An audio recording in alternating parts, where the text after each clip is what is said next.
the Muslim identity before 1971 was not theocentric. He was the first president of Pakistan, Iskandar Mirza. The Mm-hmm. man was an atheist and openly so. Wow. So if you Mm-hmm. want to make anyone a founder, you can make it, make Nehru the founder of Pakistan.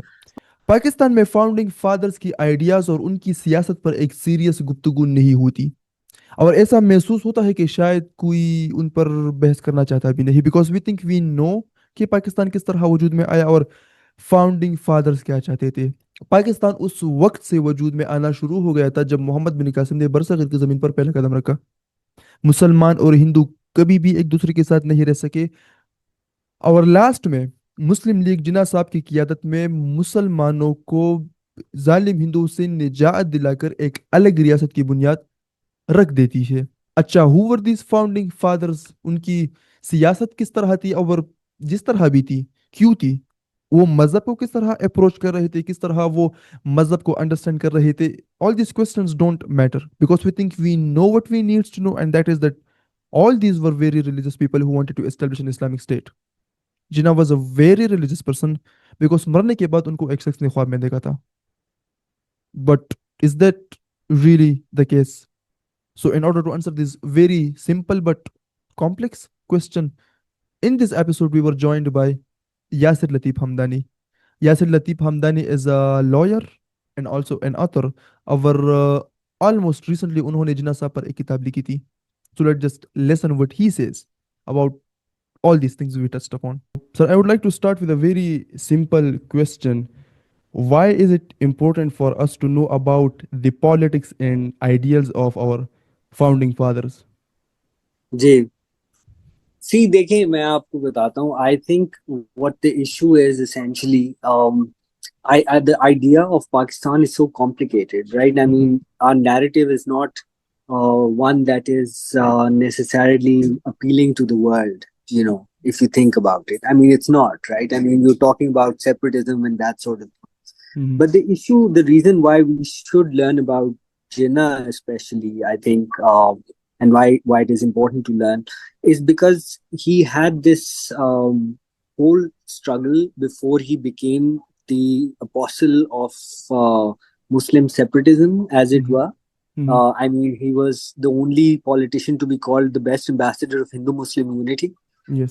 He was an Indian nationalist, famously said, I'm an Indian first, second, and last, before Mhm. he became a Pakistani. Mhm. So, all of these things, to understand how in 1940 Jinnah gets up and says KG, I want to make Pakistan or I want to separate. That in order to understand that we have to go back to understanding the politics of Mr. Jinnah. And it is important because some of the narrative that we have in Pakistan is just ahistorical. And Mhm. one of them is that Pakistan was created in the name of Islam.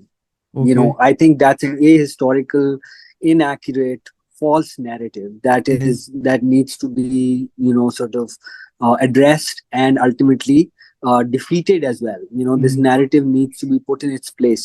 So that's the reason why we need to study the founding fathers, especially Mr. Jinnah, who I think is the pivotal figure in this entire debate. Yes, there are too much important questions about identity as well, and I would like to come to this question later. You had said in the beginning of your book that you were thinking about what does it mean to be a Pakistani. Like when you were in college, you were countering this question. So, have you found answer to this question? What does it mean to be a Pakistani? And I think so. I think the idea of Pakistan is essentially a product of history. Mhm. You see, what I want to say is that it was never meant to be this, what it has become. Mhm. It wasn't supposed to be a theocracy, which Pakistan is today. Okay. So the question in terms of whether one is proud of being Pakistani is another issue, right? I mean, one is, obviously one is from there, and so one is like emotionally attached and sort of wants to see the best of it. But Yes. I think the idea of Pakistan, because it is so undefined, And so and it was undefined. kept Mhm. undefined specifically, and the reason was that the founders of Pakistan, especially Mr. Jinnah, was using it as a bargaining counter. Okay. Uh, it was essentially a bargaining counter. They would have settled for a united India provided certain safeguards were given to the Muslim minority in India. Mm-hmm. Mm-hmm. So that's why. So in terms of ideas, Pakistan is a product of history like any other nation state. Mm-hmm.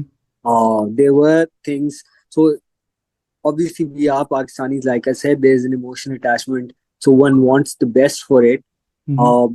But we're kind of guilty of putting too much emphasis on the idea instead of trying to make what is of the Mm-hmm. country, into something that is useful for its people. So I think Okay. that's, yeah. Yes, I think it's a far more important point, and I think the point that you are presenting, that Pakistan was like a bargaining chip, as it is called. I heard like, who is then the founder of Pakistan? Should we call it Nehru or like? Yeah, I mean that's an interesting thing. How are you going to define? Look, let me restate it further. I think when we say bargaining counter, that bargaining counter was the idea of a separate sovereign Muslim state, Muslim sovereign, state. separate, complete Muslim state, right? Mm-hmm. Mm-hmm. The idea of Pakistan, at least how Mr. Jinnah saw it, could have existed within a united India, Mm-hmm. if that makes any sense, right? Mm-hmm. I mean, it could have been an autonomous region, Mm-hmm. autonomous constitutional entity within a Union of India as well. Mm-hmm. So to that extent, yes, one could say that Jinnah was the founder of that idea, Mm-hmm. that idea of Muslim sovereignty, as it were, within a united India, Mm-hmm. if that is. But in terms of who would be the founder of it is very clear to me, and I think Maulana Azad has written it in his book very clearly. Partition Mm-hmm. was caused by Nehru and Patel, you Okay. know, especially Okay. Nehru. So if you Mm-hmm. want to make anyone a founder, you can make it, make Nehru the founder of Pakistan, in strict truth. But that, I can see the point. I think it Mm-hmm. goes without saying. But in terms of the leadership that Jinnah gave the Muslims of India, Mm-hmm. in that sense, he was the most undisputed leader there was. I mean, Mm-hmm. there hasn't been anyone since. So Mm-hmm. so there's that. Jinnah has his place in history. I don't think he would have liked to be the founder of a country that we have today, in terms of the way we sort of made an absolute mess of things in Pakistan, right? I don't think Jinnah would have liked to be called the founder of such a country. And you had said in your book quite well that the head's daughter had the same idea, that it is not the Pakistan that my father wanted. But one of the merit that I see in your book is that it presents a multidimensional picture of Jinnah. Like, we are so much, I think, limited in this discourse around partition and that sort of thing. I had this idea about Jinnah that he was a very elitist person, like who was, and he had no contact with the people, completely alienated from the people, and the movement that he led was also very elitist, sort of, and again alienated from the people.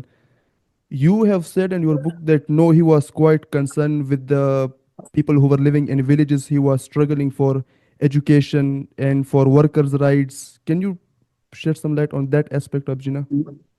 Yeah, I think, in terms of universal education, I think that the Jinnah's interventions as a legislator in the Indian Legislative Assembly and then subsequently as well, make it absolutely clear that his concern for universal adult education of all Indians, Mm-hmm. uh, you know, it, it kind of does take that elitist tag off, Mm-hmm. right? I mean, what Jinnah said, and he, castigated the British for, sort of not giving that universal adult education Mm-hmm. to Indians. So, in that sense, he was never an elitist. Mm-hmm. If anything, he was himself from a humble background, contrary to what, sort of these other leaders, Gandhi, Nehru, etc. They came from privileged backgrounds, but Jinnah was from the middle class. Mm-hmm. So in that sense, he was very much, and Hamza Alavi used this term famously, salariate. Mm-hmm. So he was very much the advocate for the Muslim salariate, as it were. Mm-hmm. The salaried classes, the sort of the professional classes, etc. Mm-hmm. But he was also very concerned throughout his career for the downtrodden and for the villages and for people, and he wanted to bring them up. He Mm-hmm. wanted so this his essential difference with Gandhi, for example, was that Gandhi wanted to say that he wanted to revel in poverty, but Jinnah wanted to lift people out of poverty. You know. Okay. So Jinnah wanted the people to like remain in that sort of poverty for some No, no, no, no. like Jinnah wanted to bring them out of poverty. out of poverty, but Gandhi, Gandhi romanticized poverty, yes, right? he was I mean, he romanticizing the. romanticized it. Mm-hmm. Yeah, so I that was the essential. mm-hmm. You had said in your book as well, like how he was arguing against those people who would say if you educate the people, they could then come up for their rights and create a sort of disharmony. There is also another aspect of Jinnah, like we say quite often this aspect in our textbook as well, that he was called ambassador of Hindu Muslim unity, but it is not that much emphasized here in Pakistan. So first I would like why that aspect is not as emphasized as it should be, and why we should like focus on that aspect of Jinnah as well, that he was an ambassador of Hindu Muslim unity. Mm. The reason why it's not, I think, the state after the 1980s has this, fundamental idea. It's by the way has completely reinterpreted the two nation theory. Mm-hmm. From 71 onwards, Mm-hmm. the two nation theory has become specifically anti-Hindu and Okay. also anti, whoever is non-Muslim, Okay. right? That was not the case originally. That was not Okay. the thing. So Jinnah, as the best ambassador of Hindu Muslim unity, is jarring for the Pakistani identity project, right? I Mm-hmm. mean, how could he have stood for the unity of Hindus and Muslims when he Mm-hmm. wanted to separate later? Yes. So that, I think, that's the reason. It's an ideological imperative of the Pakistani state kind of underplay that particular side of Mr. Jinnah. Mm-hmm. And why it is important to like focus on that aspect of Jinnah, because you Yeah, I say think in you your don't. book. Mm-hmm. Go ahead, go ahead. I think one of the point that we can get from your book is that the earlier phase of Jinnah is also we need to talk about it as well. Like we ignore it. So from that standpoint, I'm asking like how and like why is it now important to focus on that aspect of Jinnah, that he was an ambassador of Hindu Muslim unity. Yeah, I think in terms of in order to understand the sort of the you know in order to understand why he made Pakistan, right? Ultimately, it was his disillusionment with this idea. But in order to understand that, we have to sort of look at how committed he was to that idea initially. Mm-hmm. I mean, you can't understand whether or not you agree with his politics, later or earlier, whichever way you're looking at it. You can't totally appreciate the Jinnah in his fullness unless you realize that for 30 out of his 40 year career, he was a politician for approximately 41 years till when he died. Mm-hmm. 31 years, or as a matter of fact 34 years of that political career were spent in the service of India and as the ambassador of Hindu Muslim unity. I mean, he was trying to, so even as late as 1939, 1940, he was still in talks with Rajendra Prasad, Mm-hmm. trying to bring Hindus and Muslims together to resurrect the Lucknow Pact, which Mm-hmm. is, sort of that Mm-hmm. one apex of Hindu Muslim unity. So he Mm-hmm. was still trying to do that in, so 1939, 1938, 39, he was still, and then when he accepts the cabinet mission plan in 1946, that's Mm-hmm. again, so you see what he was looking at, even in 1946, was a contractual agreement, Yes. a compact between Hindus and Muslims. Mm-hmm. In 1940, right before the Lahore Resolution, Mm-hmm. was passed. Uh, in there was an article he wrote for Time and Tide of India, in which he says that Muslims and Hindus have to share in the joint governance of their common motherland. I Mm-hmm. think Yes. that's a very significant statement. So Mm-hmm. I think Jinnah never really gave up that idealism of Hindu Muslim unity. And we see that in the 11th August speech when he says that in course of time, the identities would no longer matter. We'll all become Pakistanis. That was also sort of, a return to that original Hindu Muslim unity idea that he championed earlier on. Mm-hmm. You said in your point now that this two nation theory was later changed after 1970, and earlier it was not that anti Hindu. So, what was the difference between like the two nation theory as it was then and now? Yeah, so there are two fundamental differences. Two nation theory itself was a consociational idea, Mm-hmm. but after 71, it became a question of irreconcilable differences between Hindus and Muslims. That became Okay. whereas before 1971, there was a certain element of reconciliation, which we see in Pakistani textbooks as well. You Mm-hmm. know, if you look at the textbooks that were published, especially there's just to give you an example, there was a book by A.H. Hay who was writing for the Kakul Press. Mm-hmm. He published a book called First Steps in Our History in 1958, which Mm-hmm. was for kids from Mm-hmm. ages 1 to 10, I think. Sorry, grades 1 to 10. Mm-hmm. This book was there. It was called First Steps in Our History, and it gave Hindus and Hindu sort of leaders, including Gandhi, etc., equal importance to Muslim ones. Wow. So, I mean, if there was a chapter on Jinnah, there was a chapter on Gandhi. You know, if Mm-hmm. if they talked about, so there was a chapter on Prophet Muhammad, and there was a chapter on Rama. You know, Wow.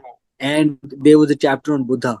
So the Wow. thing that I'm trying to say is that the whole ideological makeup of the state before now, what happened in 71 is interesting. Yes. 71 we lose our majority. Mm-hmm. You know, Bangladesh. 71 is the only incident where a majority separated from a minority, right? I mean, Yes. Bengalis were a majority, right? Mm-hmm. When they separated, the state wanted to make a scapegoat. I think the approximately 15% Hindu population of East Pakistan was Mm-hmm. made into the scapegoat for the reason why Bangladesh separated, right? Okay. Instead of instead of it being, the military and the exploitation and Mm-hmm. everything, we decided Yes. to blame it on the Hindus. So there was that. Mm-hmm. But also because what happened was that after that, because before that, Pakistan was seen as the Muslim homeland Mm-hmm. because an overwhelming majority of the Muslims of the subcontinent lived in Pakistan, right? I Mm-hmm. mean, East Pakistan and West Pakistan together. Mm-hmm. Now an overwhelming majority lived outside of Pakistan, right? Yes. Either in India or in Bangladesh. So Mm-hmm. Pakistan was no longer that Muslim homeland. Now Pakistan had to adopt more Islamic identity, right? It was Okay. now looking at an ideological transformation, right? I mean, we're talking about looking for a raison d'etre in the Islamic ideology. Before that, that was not emphasized. If you look at the constitutional documents in oaths of office, etc., Mm-hmm. you don't find any of that Mm-hmm. in there. Now, after 73, we see, or 71 and then 73 constitution, we see a lot more emphasis on Islamic ideology, and we see that in constitutional changes as well. Mm-hmm. In 1973, in the 1956 constitution, 62 constitution, there was no state religion. Okay. There Prime was minister, no state prime, religion. there was no state religion, and prime minister under the 1956 constitution could be a non-Muslim as well. Wow. He could be a non-Muslim. Yeah, Mm-hmm. so So there. there's that. I would like to come to this question of Jinab. I was reading Ishtaq Ahmad's book, and he says that this Muslim nationalism, it was somehow based on or related with German nationalism, which was based on religion or culture. So as you said that after 1970s we were after a scapegoat. So if that Muslim nationalism, which could be related with German nationalism, which had some fascist tendencies, which was also after some other. So don't you think that that Muslim nationalism, even at that point in time, like in the time of Jinnah, it was caricaturing a Hindu identity, that we are like in Hindu are exploiting us, and then we said that it is these are Hindu who are behind this Pakistan debacle. And now we also say the same thing. In Pakistan, there is now a debate that if everything is wrong, it's because of these secular liberals people who are living in this country, and they are not allowing the country to become a Sharia state for the purpose of which it was made. So don't you think that this tendency to create a scapegoat, it was like there in Muslim nationalism in Look, this very idea? all nationalisms are, they have that problem. So Mm-hmm. the comparison, Ishtaq Ahmed, I'm sorry to say, is not like a very fair and balanced interlocutor. There's Mm-hmm. absolutely no sort of correlation between Muslim nationalism as espoused by the Muslim League and German nationalism. Mm-hmm. That's entirely different arenas. If you think about it, Mm-hmm. German nationalism was very was racially based, had a specific idea on which it was based. Muslim nationalism, on the other hand, was as I especially recommend to you Faisal Devji's book, Yes. Muslim Zion. Yes, You know, I had read the book. It's fantastic. yeah. So if you Mm-hmm. look at it, it was a post Enlightenment nationalism. So in very so German nationalism, or the Nazi idea was very blood and soil based, Mm-hmm. was blood and soil based nationalism, whereas the Muslim nationalism was not. It was the Okay. exact opposite of that. So in Okay. in terms of that correlation, there is no correlation. But sadly, Ishtaq Ahmed can say whatever he wants. That's unfortunate that he has that bias.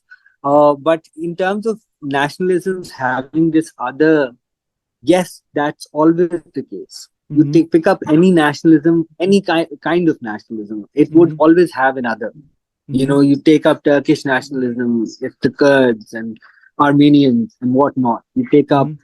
Indian nationalism, you know, it for the most part, there was an otherization of independent nationalism. Even Pakistani nationalism today, if you think about it, the idea of Pakistani nationalism Mm-hmm. plays on the other, Mm-hmm. and the other is the ethnic nationalism, Yes. and the ethnic nationalisms play on the idea of other, in terms of, so for example, now when one looks at sort of the chattering classes in Pakistan, one finds this huge fault line between Punjabis and Pashtuns on the Yes. basis of their sort of respective nationalisms. Mm-hmm. They see each other as the scapegoat. So what I'm trying to say is all nationalisms make scapegoat thing there. Mm-hmm. But as far as Jinnah was concerned, and as Mm-hmm. far as his idea was concerned, he was building on consociationalism. Okay. Interesting. Consociationalism is a specific idea. I think I write about it in the book as well. Yes.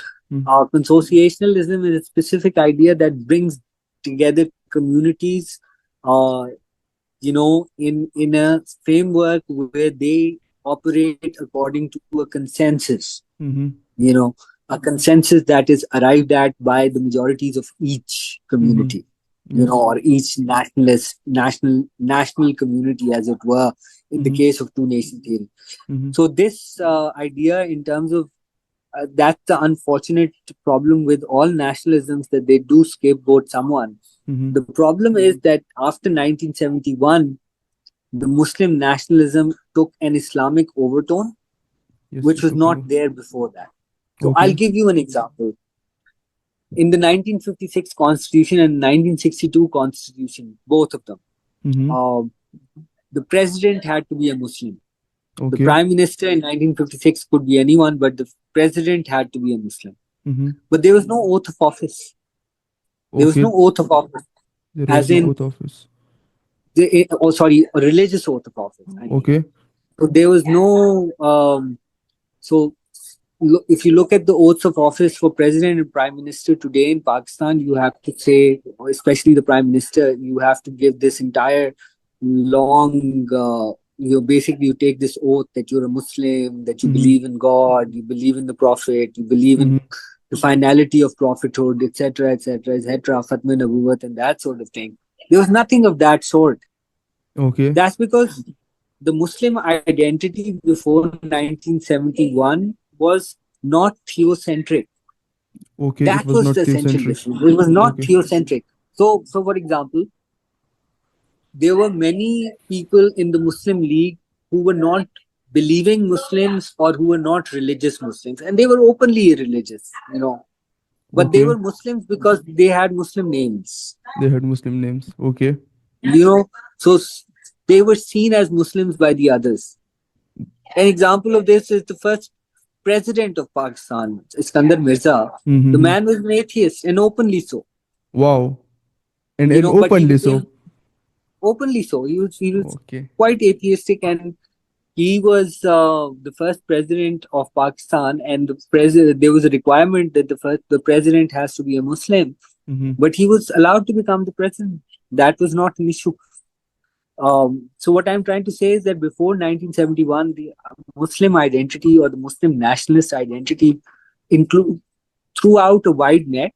There was a Mm-hmm. wide net in which people of all creeds could be part of it so long as they fit the Muslim criteria. Because if you look at two nation theory as it was given by Jinnah or Rahmat Ali before them, Mm-hmm. these were all cultural factors: Okay. architecture, culture, language, Mm-hmm. names, Mm-hmm. history. All of these things. There was nothing about religious theology. You know, Okay. you see, there was nothing Mm-hmm. about. If you look at the characteristics of what made Muslims a nation, when Mm-hmm. Jinnah makes that argument in the 23rd, he doesn't talk about theology. He doesn't talk about God or Quran or religion. Mm-hmm. He talks about architecture. He talks about language. He talks Mm-hmm. about, so you can look that up. So what I'm trying to say is that the idea of Muslim nationalism itself was very temporal, very non-theocentric. It was not Mm-hmm. theocentric.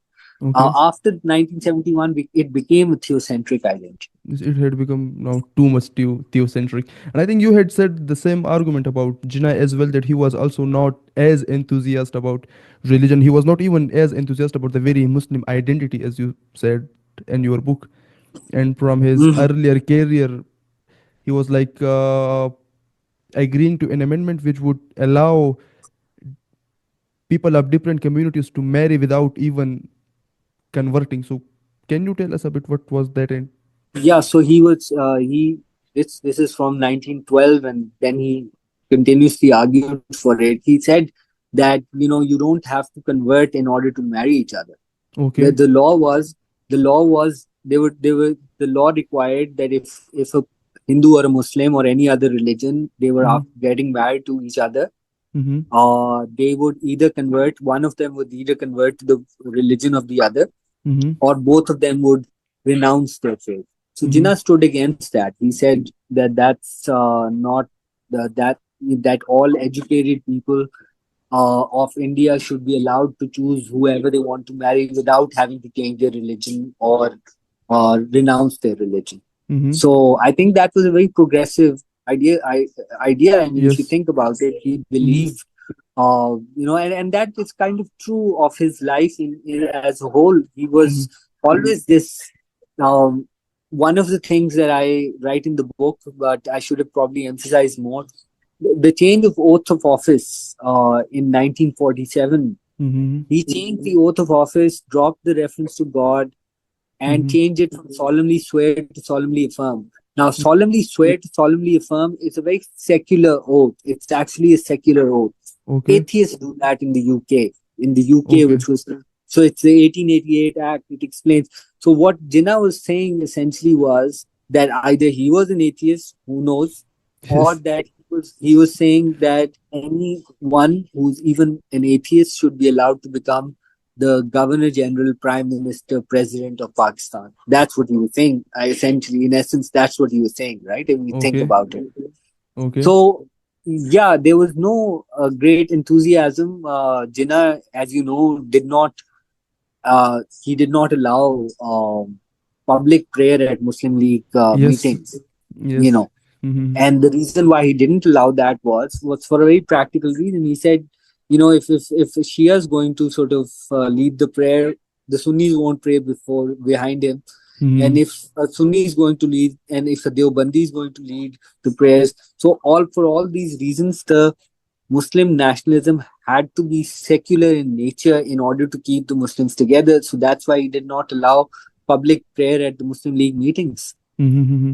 So there is I think these are truly speaking very radical points like about Jinnah, that he was not even a sort of, he could be like an agnostic as well as you said, like Mhm. the possibility abounds that he was. Mhm. So there is another point that I wanted to discuss. Even if we believe this point, and there is like much evidence for it, that he was not as interested in religion, and he was not, he was secular, and he was like far more nationalist, which he then later became a different sort of person. Don't you think that he failed somehow in communicating clearly his ideas and his message? Like there were people, quite a lot of people. I was reading a book, creating a new Medina. There were people who wanted Pakistan for a different reason, and Jinnah knew about this, that they want this new country because they want to establish their Islamic Sharia based country.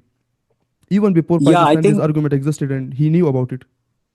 I think so. I think that is a very fair question that one needs to ask. Jinnah always tried during his sort of his leadership when he was commanding the Muslim League, as it were. Um, he did try to stop those forces. Mm-hmm. For example, in 1944, on 30th July 1944, Maulana Abdul Hamid Badiuni, who was one of the members of the Central Executive Committee, Mm-hmm. he gave a resolution saying that all Ahmadis should be expelled from the Muslim League. Okay. Jinnah refused. Jinnah made him take the resolution back. He said, Mm-hmm. "This is an unnecessary controversy you're creating, Okay. and we're not going to allow it." So Mm-hmm. that's part of history. Similarly, in 1942, 43, 1943, A.H. Qazi of Bombay uh, submitted a resolution saying that Pakistan's future constitution should be based on Quran, Hadith, and the principles of the Khilafat Rashta. This Okay. was the resolution. Mm-hmm. Jinnah refused to allow it. He actually vetoed that resolution. He said Mm-hmm. this would amount to a vote of censure on every leader. Okay. Yes. So what he was so in terms of, so I've read Creating a New Medina. Of course, people are going to have different ideas, but one question that comes up when we look at that book. Again, in my opinion, Venkat Dhulipala has his own agenda. Okay. He's driving home that agenda, and we are clear if you read about him what his Mm-hmm. agenda is. Mm-hmm. Um, in if the question that needs to be asked of Venkat Dhulipala and those who read this book is how many times did Jinnah utter the word Medina in his speeches? Okay. Did he ever talk about? And he never. And if you ask Venkat Dhalipala, and if he's honest, he'll tell you that Jinnah never mentioned Medina in any of his speeches. Yes, He it's never. a it's He a very fair point actually, and I think I agree. You had said in your book as well, like let alone the people, how people took this idea of Pakistan, but Muslim League never said in any of their resolution or manifesto that we are going to create an Islamic state. They had, Yeah, exactly. So it was Jinnah who was always stopping. But in terms of communicating with the masses now, that's a very fair charge. If you think about it, I sometimes feel now that I look at Jinnah, and this is subsequent to I've done some thinking after the book as well. I think he at some point did not understand the sort of the orthodoxy of the mm-hmm. Muslim community Okay, because he was himself coming from the Ismaili Shia background. He okay, did not understand the extent of that idea that existed in. So there was that gap between Jinnah and the people he led. You know, okay. So so he did. that gap. So he, like, he had not somehow like a clarity about this point, like how his idea could be extended even beyond the limits of he would have established for it. Yeah, and the other post thing is that he did not expect Pakistan to be created as a Yes, separate country. I think So he I think. never. Hmm. Yes.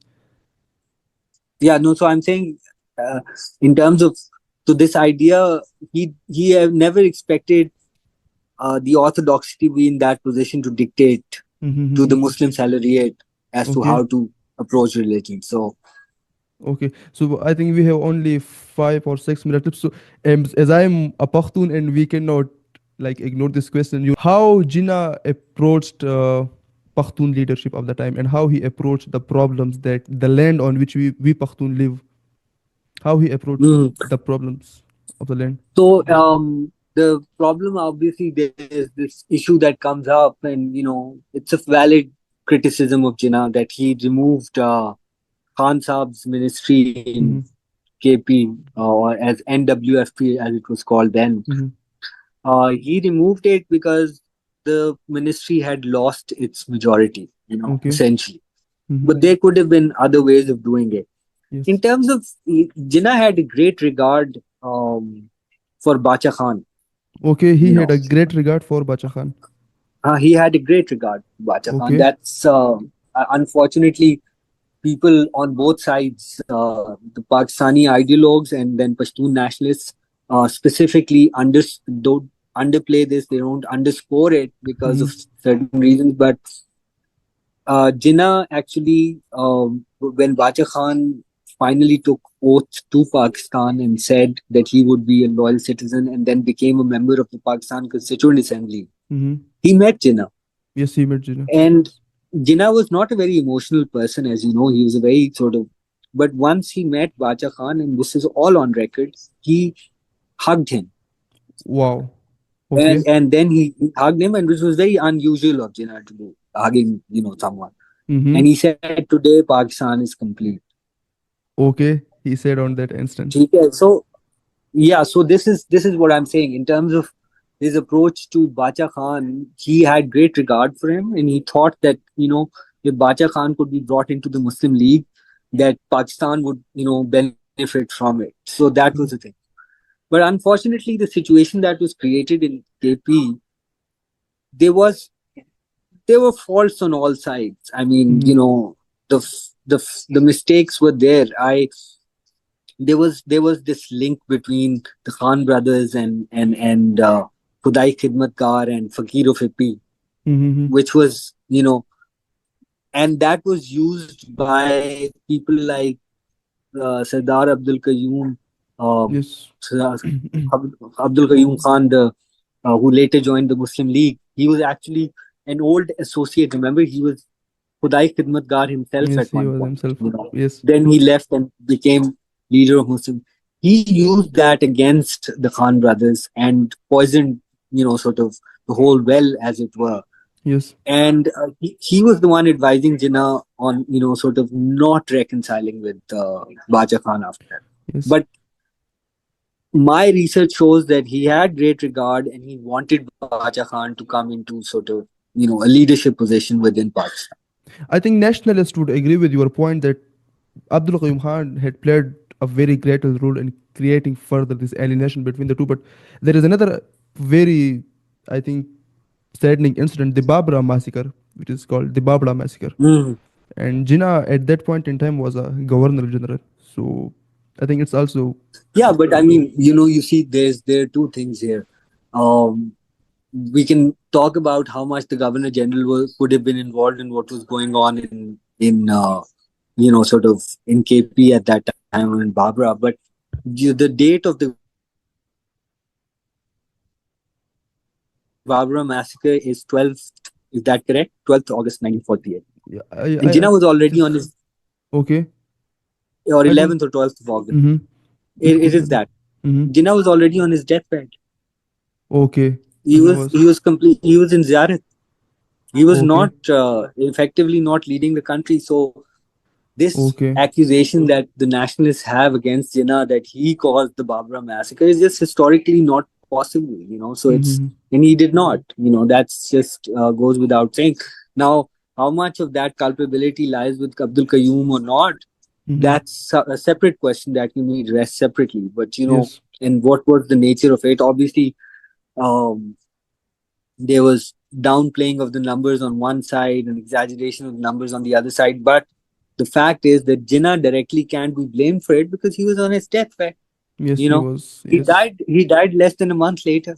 Yes, it's true. So I think we could have a lot of disagreement about his politics, but I still agree with this point that when it comes to at the level of ideas, Jinnah is still a person we need to look at to if we want to have a different Pakistan, if we want to develop a different conception of Pakistan. So, and again, we could still disagree about his politics and the role that he played. Of course, and So, there's always in a democracy, there's always the yes, room for and that's what Jinnah stood for. Like his yes, most famous words are, and these are I've seen it written outside English churches, American churches here in the US as well. Let us disagree, but let us disagree and part as friends. This is a yes, very famous quote from Jinnah. I think if we use that as the thing, we can make a better Pakistan by bringing all these different ideas together in a yes, democratic framework. yes, definitely. So, thank you so much for being here, and it really means a lot, and I do learn a lot from you, from your books